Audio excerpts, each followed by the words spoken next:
Kenapa orang dahulu bisa menjaga dan mempraktekkan Quran itu untuk menampilkan kebaikan dirinya? Orang sekarang jauh dari petunjuk Quran dan hadis. Ini bagian pertama. Awas, hati-hati ya. Hati-hati. Karena nanti ada orang yang saat akan masuk surga, ditimbang amalnya, kata Nabi, ternyata terhambat dia karena pernah melukai fisik baik dirinya ataupun orang lain. Yuk kita lihat. Cek hadis Muslim. Riwayat sahabat Abu Hurairah radhiyallahu taala anhu. Saya agak cepat. Jadi satu kali Nabi sedang kumpul begini, tiba-tiba beliau tanya pada sahabatnya, "Atadrunal muflis?" Tahukah kalian tentang orang yang bangkrut saat di hari kiamat nanti? Lalu sahabat rebutan menjawab. Kata mereka, "Ya Rasulullah, al-muflisu fina ma la dirhama lahu wa la mata'." Orang bangkrut menurut kami yang sudah tidak punya uang sepeser pun, tak ada aset sedikit pun. Secara teori dunia benar. Tapi perhatikan jawab Nabi. Al-muflisu min ummati. Orang bangkrut yang mengaku umatku itu. Tolong garis bawahi ya. Nabi tidak menyebutkan umatnya Nabi Isa, tidak menyebutkan umatnya Nabi Musa, tapi ada orang mengaku umatnya Nabi Muhammad sallallahu alaihi wasallam. Saya tanya yang hadirin di sini semua, kita umatnya Nabi bukan? Ulangi, kurang keras. Umatnya Nabi bukan? Perhatikan baik-baik, hati-hati. Ada di antara umat Nabi, ya'ti yaumal qiyamati, datang di hari kiamat bisolatin, solatnya rajin sekali. Jadi tercatat tulisan di kitabnya itu rajin solat. Jangankan fardunya, sunnahnya pun dia buru. Dia tahajud, dia solat sunnah, ada catatannya. Wasyamin, rajin puasa. Jangankan Ramadan, Senin datang dia puasa, Kamis datang dia puasa. Dia tak tunggu Senin Kamis, dia lakukan puasa Daud. Wa zakatin, rajin zakat. Fokus.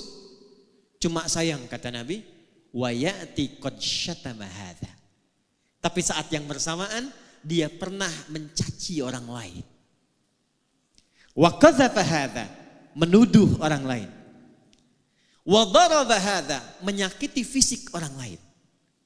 Puncaknya, awas hati-hati, wa safaka dama hadza. Bahkan ada yang menumpahkan darah, menyebut nama Allah di dalamnya. Allahu Akbar, tembak orang lain. Allahu Akbar, bunuh orang. Allahu Akbar, bom orang lain. Hati-hati, kalau Nabi pernah sampaikan, berarti potensi terjadinya itu mungkin terjadi. Maaf, mudah-mudahan tidak terjadi di Medan dan di tempat lainnya lagi. Apa yang amin? Jadi waktu terjadi bom di Jalan Tamrin, itu saya sedang di Lampung. Duar meledak. Lagi begini tadi. Tiba-tiba jamaah angkat tangan bertanya, "Ustaz, apakah bom di Jalan Tamrin itu termasuk jihad fisabilillah?" Saya bilang, "Pak, sependek pengetahuan saya, jihad fisabilillah itu jihad di jalan Allah, bukan di Jalan Tamrin."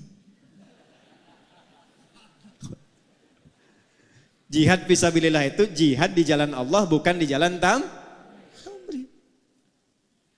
Maka kata Nabi, kalau ada yang seperti itu mesti hati-hati. Karena apa yang terjadi? Tukhadhu hadza min hasanati. Kalau ada orang baik salat, lantas dia setelah salat mencela orang, maka diambil pahala itu dari salatnya, diberikan kepada orang yang baru dicelanya itu.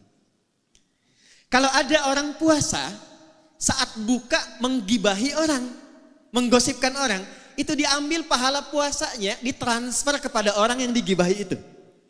Fa in faniyat hasanatuhu, kalau habis kebaikan ini masih ada sisa satu, pernah fitnah orang, maka karena nggak ada bekal lagi, bangkrutlah dia.